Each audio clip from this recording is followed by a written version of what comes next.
Le flash foot du jour, les idées mercato de Luis Enrique. Alors qu'il n'est pas encore officiellement nommé entraîneur du PSG, il s'est déjà mis au travail. Il a validé les pistes Kangin Lee et Lucas Hernandez qui devraient bientôt s'engager avec le PSG.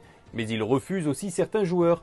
Selon les informations d'Ok Diario, João Félix a été proposé à Paris par le biais de son agent Jorge Mendes. Mais Luis Enrique a posé son veto à la venue du Portugais, préférant ainsi explorer d'autres pistes en attaque. Roberto Firmino devrait lui aussi fouler les pelouses de l'Arabie Saoudite la saison prochaine. En effet, plusieurs spécialistes mercato confirment son futur transfert à Al Ahly. Les négociations seraient à un stade avancé et rien ne semble indiquer qu'il refusera finalement cette proposition. Il n'y a plus qu'à attendre l'officialisation de ce deal désormais. Pour rappel, son contrat à Liverpool se termine le 30 juin prochain. Du côté du FC Barcelone, Samuel Umtiti pourrait être bientôt libéré. Malgré un prêt intéressant à Lecce cette saison, le défenseur central, sous contrat jusqu'en juin 2026, reste un poids sur le plan économique pour le FC Barcelone. Initialement, le club catalan avait l'espoir de récupérer une petite indemnité pour un transfert du français cet été, mais finalement, le champion d'Espagne cherche à le libérer avant la fin du mois, selon les informations du quotidien Sport.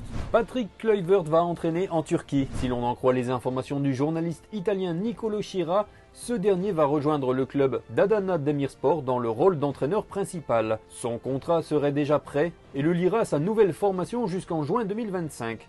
L'officialisation devrait donc rapidement intervenir. A noter qu'il a très peu occupé un poste de numéro 1 depuis sa retraite sportive et principalement pour la sélection de Curaçao. Andrea Pirlo est de retour sur un banc. L'entraîneur de 44 ans va découvrir la Série B avec la Sampdoria de Gênes, a annoncé le club italien. La Samp, en proie à de grosses difficultés financières lors d'une saison où elle a fini dernière de Serie A, est passée sous le contrôle de nouveaux propriétaires fin mai, un groupe d'investisseurs emmené par le patron de Leeds, Andrea Radrizzani. Le fonds d'investissement qatari QSI, propriétaire du PSG, est également associé à cette opération. On reste en Italie, mais au Napoli où De Laurentiis aurait une idée pour garder Osimhen. Selon le média La Repubblica, le président napolitain n'est toujours pas chaud à l'idée de vendre l'ancien Lillois, même pour 150 millions d'euros. À cet effet, les dirigeants du club proposent un renouvellement du contrat du joueur jusqu'en 2026. De Laurentiis espère faire de lui le joueur le mieux payé de l'histoire du club. Le salaire annuel proposé est de 7 millions d'euros. Lionel Messi pourrait s'éloigner de la sélection argentine pour quelque temps. En effet, le média anglais The Mirror explique que le champion du monde songe à mettre en pause son histoire d'amour avec l'Argentine pour s'acclimater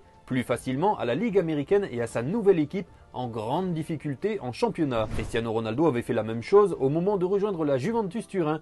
Le Portugais avait zappé la phase de groupe de la Ligue des Nations. De son côté, Lionel Messi aurait déjà fait part de sa décision à son sélectionneur Lionel Scaloni.